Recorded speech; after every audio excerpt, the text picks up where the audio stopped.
얼마 전에 일명 정인이 사건이라고 하는 그 아동학대, 그래서 아이가 목숨을 잃는 사건이 한국에서 있었죠. 그게 아주 크게 보도가 되었습니다. 그리고 나서 미국과 한국 모두 부모에 의한 아동학대 사건이 정말 계속 끊임없이 신문과 뉴스를 좀 달구고 있습니다. 그런 사건을 통해서 정말 어떻게 사람이 이렇게 잔인할 수 있는가, 부모가 어떻게 그럴 수 있는가, 이런 생각도 한편으로 갔지만 다른 한편으로는 또 부모로서의 우리 자신의 모습도 돌아보게 됩니다. 부모의 아동학대는요, 어제 오늘의 뉴스는 아닙니다.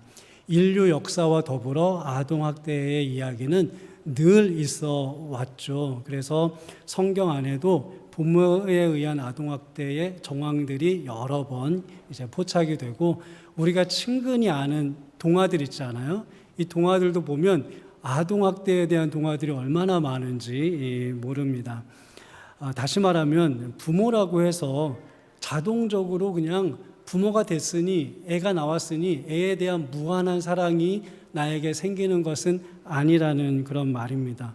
자녀 양육이라고 하는 것은 정말로 큰 에너지가 소모되는 것이죠. 그래서 여러분 박지성 선수 아시죠? 그 현역 때 얼마나 열심히 뛰기로 유명했습니까? 그래서 별명이 박지성은 심장이 2개 달렸다, 이럴 정도로 정말 열심히 뛰었고, 그 여파로 은퇴한 다음에 몸이 사실 많이 이제 망가진 그런 선수 중에 하나입니다. 근데 그 선수가 결혼을 했고 아이를 낳았잖아요. 근데 아이를 너무 예뻐한대요. 근데 그 누가 물었어요.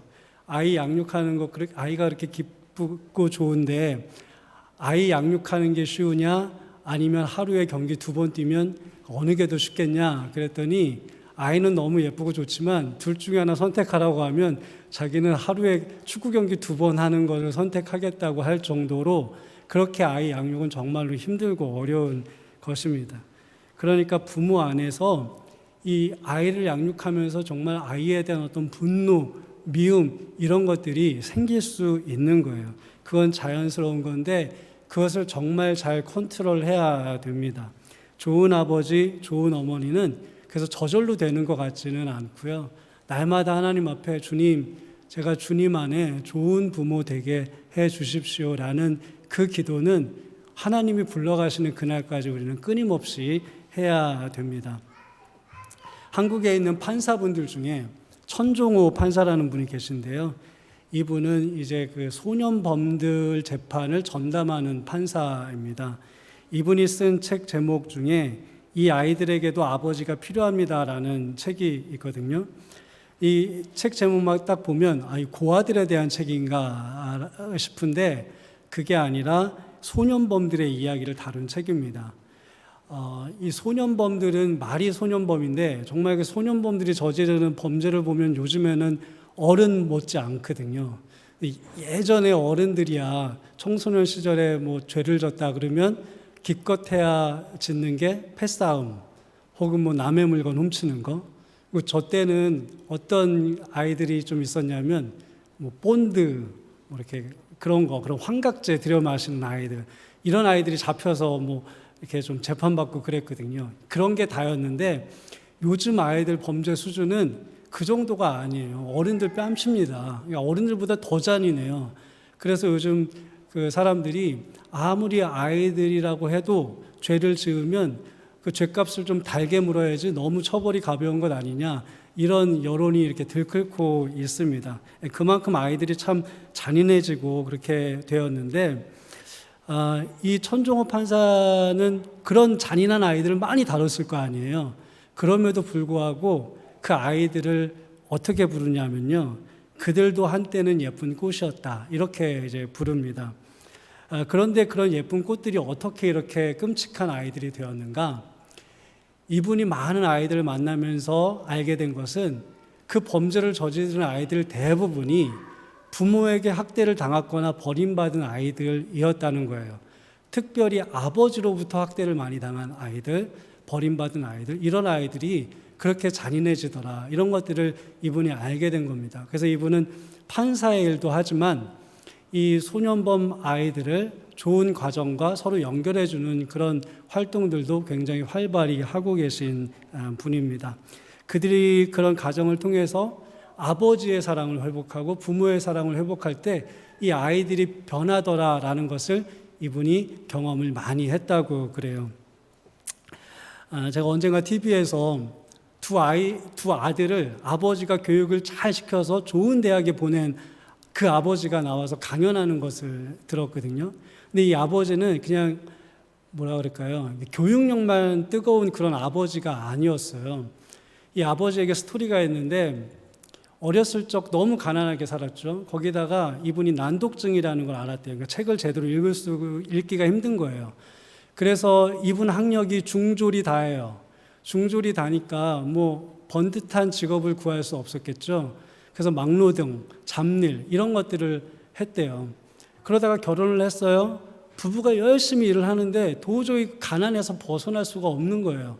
그래서 이분이 생각할 때 내가 못 배우고 그래서 어떤 뭐 자격증도 없고 졸업장도 없고 이러니까 이런 삶을 계속 사나 보다. 그럼 내가 지금이라도 혹시 대학을 나오면 우리의 삶이 좀 나아지지 않을까?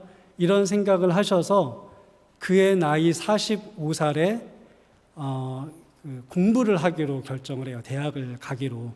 그때부터 공부를 하는데 열심히 옆에서 아내가 최선을 다해서 헌신을 했고요. 7년 동안 대학 입시 공부를 한 거예요. 그러니까 뭐 검정고시도 공부했어야 되고 뭐 했겠죠. 그래서 아주 쭉 공부를 열심히 7년 정도 했는데요. 그 공부한 내용을 들어보니까 야, 이거는 아이들 들려줘야겠다 싶을 정도로 정말 열심히 하셨더라고요. 일 예로 하나가요. 밤새도록 주유소에서 일을 해야 돼요, 이분이. 그런 이제 잡일들을 계속 하는 거예요. 그러면서도 공부를 쉴 수 없잖아요. 그러니까 이어폰에다가 교육방송을 듣고 해야 되는데 그 당시에는 블루투스라는 게 없었죠. 무선 이어폰이 없으니까 본인이 직접 30m짜리, 그러니까 100피트짜리 이어폰 줄을 만들어서 꼽고 밖에서 주유를 하면서 밤새도록 그 이야기를, 그 교재를 들으면서 공부를 했다는 거예요. 그렇게 열심히 공부를 하다가 어느 날 아내에게 충격적인 이야기를 듣게 됩니다. 부모들은 아이들이 학교에서 공부를 잘하는 줄 알았어요. 왜냐하면 성적표를 갖고 오면 항상 5등 이렇게 적혀 있었어요. 그래서 어려운 환경 가운데서도 우리 아들 둘이 공부를 참 잘하는구나. 근데 그게 아니었어요. 성적표를 고쳐온 거였어요. 아이들이 5등이 아니라 350등이었어요. 여러분 요즘 학교에는 아이들이 많지 않기 때문에 350등이면 그냥 꼴등이라고 생각하시면 되는 거예요. 너무 충격을 받았어요. 큰아들은 게임 중독에 빠져 있어서 공부를 아예 포기했고요. 둘째 아들은 심한 아토피가 있어가지고 공부를 제대로 못했어요. 근데 두 부모 다 일을 하니까 그걸 다 관리해주지 못하잖아요. 그래서 공부를 포기했어요. 두 아들이요, 둘 다 고등학교 진학을 못했어요. 중졸밖에 될 수 없었던 거예요. 그러니까 이 아버지가 너무 그 이야기에 충격을 받아서 자기 공부를 포기했어요. 내가 지금 내 공부할 때가 아니다. 자기 공부를 딱 포기했는데 이분에게는 뭐가 있냐? 7년간의 자기가 공부한 노하우가 있잖아요. 그것을 아이들을 하나씩 붙들고 공부를 시키기 시작했어요. 큰아들 3년 투자해서 공부시키고요. 작은아들 3년 투자해서 공부를 시켰어요. 얼마나 열정적으로 공부를 시켰냐면 방법을 가르쳐주고 용기를 주니까 아이들이 공부를 포기한 게 아니었어요. 방법을 몰랐던 거고 돌봄을 받지 못한 거였어요. 그러니까 공부에 대한 열정이 생기고 아이가 병원에 입원한 적이 있었는데 입원할 때에는 하루 종일 아버지가 옆에서 수능책을 읽어줄 정도로 그렇게 열심히 시켰대요. 그래가지고 3년 만에 큰아들을 서울대 4년 대학 장학생으로 학교를 보냈고요. 작은 아들은 한양대 과수석으로 대학을 보냈대요. 정말 이거 대단한 거예요. 대단한 거예요. 그래서 사람들이 물어본대요. 자기에게 어떤 비결로 그렇게 아이들을 공부시켰냐. 그랬더니 이분이 이렇게 대답을 합니다. 비결은 없습니다. 단지 아버지이기 때문에 할 수 있었습니다. 아들들이 좋은 대학에 가서가 아니라 정말 헌신적이고 좋은 아버지입니다. 아버지의 조건이라는 시가 있어요. 작자 미상의 외국 시인데 제가 한번 한글로 번역된 게 있어서 읽어드리도록 하겠습니다. 네, 한번 보여주세요. 산처럼 힘세고 나무처럼 멋있고 여름 햇살처럼 따뜻하고 고요한 바다처럼 침착하고 자연처럼 관대한 영혼을 지니고 밤처럼 다독일 줄 알고 역사의 지혜 깨닫고 비상하는 독수리처럼 강하고 봄날 아침처럼 기쁘고 영원한 인내심을 가진 사람. 하나님은 이 모든 걸 주시고 더 이상 추가할 게 없을 때 당신의 걸작품이 완성되었다는 걸 아셨다. 그래서 하나님은 그를 아버지라고 불렀다. 우리 샌프란시스코 성교육교회 모든 아버지들이 저러한 모든 조건을 갖춘 그런 아버지들 되시기를 간절히 축원드립니다. 저는 이 시의 구절 중에서 특히 영원한 인내심을 가진 사람이라는 그 식구가 마음에 많이 와닿습니다. 우리는 부모로서 저도 그런데 인내심을 갖지 못하기 때문에 아이에게 상처 주는 경우가 참 많고요. 아이는 무한한 가능성을 가졌는데 부모로서 내가 인내심이 없어서 쉽게 포기해버리는 경우도 참 많이 있죠. 이 식구와 잘 어울리고 또 앞에 그 아버지 이야기보다 더 감동적인 아버지 이야기가 있는데 바로 오늘 우리가 읽은 본문에 나오는 그 아버지입니다. 이름도 나오지 않는 이 아버지. 오늘 본문에서 예수님도 나오고 제자들도 나오고 그런데 그분들보다 이 아버지에게 초점을 딱 맞춰서 좀 보면요. 얼마나 같은 아버지로서 마음이 아픈지 모릅니다. 그는 오랫동안 아픈 아이를 둔 아버지로서 애절한 사연을 가지고 있는 한편 그래서 한편으로는 정말 가엾고요. 또 불쌍하게 여겨지는데 또 다른 한편으로는 정말 대단하고 훌륭한 아버지다라고 고백할 수밖에 없는 그런 분이에요. 이 아버지에게 아들이 하나 있습니다. 근데 어려서부터 아이가 아픕니다. 좀 아픈 게 아니라 지독하게 아픕니다. 아이는 말을 할 수가 없습니다. 들을 수도 없습니다. 근데 단지 그것만의 문제가 아니었습니다. 애가 지독한 귀신이 들렸는데 안에서 한번 이 귀신놈이 확 하고 뒤집어지면 아이가 거품을 뭅니다. 이를 부득부득 갈다가 졸도를 해버립니다. 근데 그것뿐만이 아닙니다. 이 귀신놈이 아이를 붙들고 불 속에도 꼬꾸라뜨리고 물 속에도 처박아 놓습니다. 그러면 그때마다요 불 속에도 달려들어가고 물 속에도 달려들어가면서 눈물로 아이를 건져내고 살려낸 사람이 바로 이 아버지입니다. 여러분 사실 현대도 아니고 2000년 전에 이렇게 아픈 아이를 이다지도 포기하지 않고 아버지가 챙긴다는 것은요 말처럼 쉬운 일이 아니에요. 불과 한 100여 년 전만 해도 우리나라도 그렇고 전 세계도 그렇고 이 부모들이 아이를 많이 낳잖아요. 근데 그것도 이유가 있잖아요. 아이가 한두 명 나면 그중에 한두 명 잘못될 가능성이 너무 많으니까 많이 낳는 거고요. 많이 낳은 그 자녀들 중에 한두 명 아이들이 아파서 잘못되는 경우가 허다했습니다. 그러면 그냥 그러려니 하고 많은 경우들이 많죠. 마음은 아파도. 그런데 이 아버지는 그렇게 아픈 아이를 포기하지 않은 거예요. 정말 감동적입니다. 이 미국에서 이미 너무 유명한 분들이죠. 감동적인 부자 간의 스토리가 있죠. 영상이든 사진이든 스토리든 아마 많이 들으셨을 텐데 딕 호잇과 릭 호잇이라는 부자 이야기 아시지 않습니까? 우리 사진만 잠깐 한번 보여드릴까요? 한번 많이 보셨을 거예요. 아버지는 멀쩡하고 우리 아이는 태어날 때부터 뇌성마비, 신체마비가 있어서 혼자로는 걷지도 못하고 말하지도 못하는데 저 아버지가 아이의 세상 구경을 시켜주고 싶어서 어렸을 때부터 저게 휠체어에 놓고 뛰기 시작했죠. 근데 한 번만 저런 게 아니잖아요. 마라톤도 안 좋아하고 미 대륙도 횡단하고 사이클도 타고 수영도 하고 근데 그게 어려서만 그런 게 아니라 제가 설교를 하면서 사진을 찾아봤더니 어렸을 때부터 그 성인이 다 될 때까지 그러니까 아버지는 이미 벌써 늙을 때까지 그거를 끊임없이 계속 해온 부자가 저 호잇 부자입니다. 미국에서 너무나도 유명한 그런 부자이죠. 아마 오늘 본문의 그 아버지가 오늘날 태어났다면 딕 호잇 같은 아버지가 되지 않았을까? 저는 이제 그런 생각이 들었어요. 예수님께서 아버지에게 물어요. 언제부터 이 아이가 이랬는지. 그러니까 대답하기를 어릴 때부터입니다. 이렇게 대답하는데 그 대답 안에 이 아버지의 인내의 시간들이 그냥 고스란히 느껴지는 거예요. 이 아버지는 아까 그 식구처럼 영원한 인내심을 가진 아버지였죠. 아들 옆을 지켜주었어요. 근데 저는 그런 생각이 들더라고요. 그런 이 아버지의 인내를 옆에서 하나님은 계속 지켜보셨을 것이고, 그래서 하나님께서 긍휼의 마음을 가지시고 예수님을 만나게 하셨을 것이다. 이런 믿음이 저에게 왔어요. 여러분, 예수님이 우리를 만나 주실 때에는 길거리 가다가 우연히 만나든 만나 주시는 거 아니잖아요. 하다가 종수야 너 여기서 만나네. 그동안 잘 지냈어. 이렇게 하시는 게 아니잖아요. 끊임없이 지켜봐 주시다가 우리에게 찾아오시는 거예요. 그렇기 때문에 우리가 불행을 당해도 소망을 품을 수 있는 것은 언제나 이 불행의 상황도 하나님께서는 지켜보시고 정말 중요한 타이밍에 우리에게 찾아오셔서 우리를 만나 주실 것을 우리가 믿음으로 바라보기 때문입니다. 귀신 들린 아들을 둔 이 아버지, 이름도 나오지 않는 이 아버지는 아들을 낳게 하고 싶은 정말 간절한 소망이 있었어요. 그리고 그 소망을 오랫동안 포기하지 않았고 아이 옆에서 아이를 정말 소중하게 잘 보살펴주고 있었어요. 그리고 주님은 그런 아버지를 긍휼히 여겨 주셨습니다.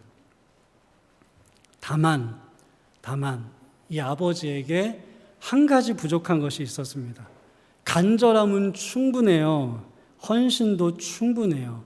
사랑도 차고 넘쳐요. 그런데 이 아버지에게 믿음이 부족했어요.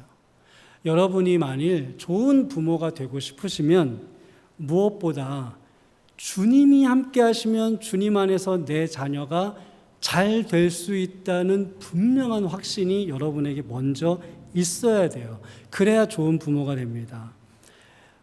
나 좋은 부모 되고 싶어. 이러한 생각과 마음은 모든 부모가 다 있거든요. 그런데 문제는 믿음이 없어요. 어떤 믿음이냐면 우리 주님이 함께 하실 때 내 아이는 문제 없어. 우리 주님이 함께 하실 때 내 아이는 잘 될 거야. 이런 믿음은 부족한 거예요. 오늘 성경에 나오는 이 아버지처럼 아이가 귀신에 들려서 어떤 비참한 삶을 살고 있는 경우에만 내 아이는 잘 될 희망이 없어. 이렇게 믿음이 없는 게 아니에요. 아이가 조금만 좀 부족하고요. 조금만 좀 말을 안 듣고요. 조금만 실수를 해도 참 이상해요. 부모들의 마음에는요, 아이에 대한 믿음이 싹 하고 사라져 버려요. 제가 설교 준비를 하면서 정말 제 자신을 반성을 많이 했어요. 정말 그렇거든요. 아이를 보면서 이 믿음이 사라질 때가 굉장히 많아요. 요즘에 이제 우리 시안이가 올해 학교를 들어가거든요. 보면서 늘 끊임없이 생각해요. 얘가 학교 가면 도대체 잘할 수 있을까? 야, 이거 큰일인데? 문제인데? 이런 생각이 너무 많이 들어요. 믿음이 없는 거잖아요. 믿음이. 엄마들을 보면 근데 더 특히 그런 것 같아요. 아이들을 아빠보다 더 사랑하죠. 그런데 엄마들 보세요. 늘 조급해요. 늘 걱정해요. 그러니까 늘 닥달을 해요. 귀신 들린 아들을 둔 아버지는 아이를 회복시켜 보겠다는 이 간절함은 오랫동안 품고 있었어요. 그래서 이 아이의 치료를 위해서 굉장히 많은 일들을 하고 다녔어요. 그러나 그것만으로는 이 아이가 치료되지 않았잖아요. 아이가 잘 되지 않았어요. 우리 주님이 함께 하시기만 하면 내 아이가 고쳐지고 내 아이가 살아나고 내 아이가 바르고 멋지게 성장할 것이라는 믿음이 누구보다 먼저 부모에게 있어야 합니다. 그리고 이런 믿음은 우리가 비단 자녀를 키울 때뿐만이 아니라 모든 일을 할 때 우리에게 필요한 거예요. 여러분에게 기도의 제목이 있으십니까? 먼저는 간절함이 있어야 됩니다. 그 간절함이 우리로 하여금 하나님께 나와서 무릎을 꿇게 만들기 때문에 그래요. 여러분, 걱정만 하는 사람이 있고요. 간절함을 품는 사람이 있어요. 여러분, 걱정과 간절함은 비슷해 보이지만 전혀 다른 거예요. 걱정은 우리에게 우울증을 만듭니다. 불면증을 만들고요. 우리에게 스트레스를 줘요. 반면에 간절함은 우리로 하여금 하나님께 기도하게 만듭니다. 부모 중에서도 오늘 본문에 나온 그런 자녀가 있으면 부여잡고 걱정만 하는 부모가 있는가 하면 그것을 간절함으로 바꾸고 하나님 앞에 나와서 기도하며 주님을 찾는 사람도 있어요. 믿음의 사람이란 어떤 사람인가? 걱정을 간절함으로 바꾸는 사람이 믿음의 사람입니다. 사탄은 우리에게 끊임없이 걱정을 주거든요. 우리는 그것을 끊임없이 간절함으로 바꿔야 돼요. 사탄은 우리를 집어삼키려고 그러는 것이에요. 믿음의 사람은 그것을 간절함으로 바꾸면서 기도해야 됩니다. 여러분 다 교회 다니잖아요. 교회 다니면서 걱정만 하시는 분은 없었으면 좋겠습니다. 여러분들에게 하루에도 12번씩 들어오는 그 수많은 걱정거리를 기도하는 간절함으로 바꾸시는 우리 성결교회 성도님들 되시기를 간절히 축원드립니다. 이 간절함이 우리를 기도의 자리로 부르는 건데, 그래서 간절함이 정말 필요한데요. 그러나 그 간절함만으로는 안 돼요. 왜냐하면 간절함 자체는 능력이 아니기 때문에 그래요. 치유의 능력, 기도 응답의 능력은 간절함에서 나오는 게 아니라 믿음에서 나오는 거예요. 오늘 아버지를 보세요. 정말 그 간절함 때문에 성취하는 아이를 데리고 이리 다니고 저리 다니면서 치료자를 찾아다니고 있어요. 그런데 번번이 실패했어요. 그러니까 자신감은 더 떨어지죠. 아, 내가 이렇게 다니긴 해도 속으로는 아마 자포자기했을지도 몰라요. 안 되겠지. 그런데 내가 포기하지 못하니까 데리고 다니는 거야. 이럴지도 몰라요. 그래서 예수님께 와서도 이렇게 말하는 거예요. 예수님, 만일 뭐라도 예수님이 하실 수 있는 게 있으시면 저희를 좀 불쌍히 여기셔서 도와주십시오.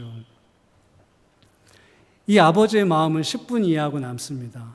그 아버지가 지금까지 겪어왔던 그 좌절, 실패, 아픔, 그런 여정을 생각하면 아버지가 이렇게 말하는 게 모든 게 다 이해가 돼요. 이상할 게 아무것도 없어요. 여전히 그는 좋은 아버지예요. 여전히 그는 최선을 다해서 아들을 위해 노력하고 있어요. 그런데 문제는 뭡니까? 그것으로 지금까지 아이가 좋아지지 않았다는 거예요. 그것으로 아이가 낫지 않았다는 거죠. 여러분, 내 아이가 잘 되었으면 좋겠다. 혹은 이 병이 빨리 나야 되는데, 이 문제가 빨리 해결돼야 되는데, 이런 간절함만으로는 변하는 게 아무것도 없습니다. 믿음이 있어야 돼요. 주님이 명령하시면, 주님이 함께 하시면, 주님이 원하기만 하시면 능치 못할 일이 없다. 이러한 믿음이 우리에게 분명히 있어야 됩니다. 믿음이 사람을 변화시키는 거예요. 믿음이 병을 낫게 하는 거예요. 믿음이 죄인을 돌아오게 하는 것입니다. 여러분, 이런 굳은 믿음을 가지고 기도하십니까? 오늘 여러분 예배하시잖아요. 예배하는 지금 이 순간에 그런 굳은 믿음을 가지고 하나님의 은혜를 사모하면서 예배하고 계시나요? 여러분이 확실히 응답받기를 원한다면 먼저 확실히 믿어야 됩니다. 확실한 믿음이 없으면 확실한 응답도 없는 거예요. 주님, 만일 뭐라도 하실 수 있다면, 이렇게 우리가 만일 기도한다면 주님은 정작 하실 수 있는 게 아무것도 없습니다. 그래서 예수님이 되묻죠. 할 수 있다면? 야, 이게 도대체 무슨 말이냐? 라고 묻는 겁니다. 예수님의 사전에는 할 수 있다면 이런 말이 없어요. 영어 성경으로요. If you can do anything. 당신이 뭐라도 뭔가 만일 할 수 있다면 이렇게 말을 하는데 예수님 사전에는 if you can이라는 말이 없는 거예요. 그래서 우리가 만일 그렇게 불확실하게 기도하면 예수님이 놀라세요. 그래서 예수님이 그 아버지의 요청을 듣고 그의 대답을 고쳐주시잖아요. 만일 할 수 있으면이라고? 그런 말은 내 사전에 없는데 이렇게 고쳐야 해. 믿는 사람에게는 모든 일이 가능하다. 이렇게 고쳐주셨습니다. 한번 저를 따라해 보실까요? 믿는 사람에게는 모든 일이 가능하다. 뒤늦게 주의 뜻을 깨달으니 아버지는요, 내가 믿습니다 하고 확신에 차서 소리를 질렀고요. 예수님께서 그의 믿음을 보시고 아들을 치료해 주셨습니다. 우리 사랑하는 여러분, 예수님만이 우리의 소망이 되십니다. 그 소망의 예수님 앞에서 만일 하실 수 있으시다면 이라고 말하지 마십시오. 내가 믿습니다 라고 먼저 선포하시면서 기도하십시오. 그 기도를 통해 여러분의 삶에 소망의 기적들이 나타날 줄 믿습니다.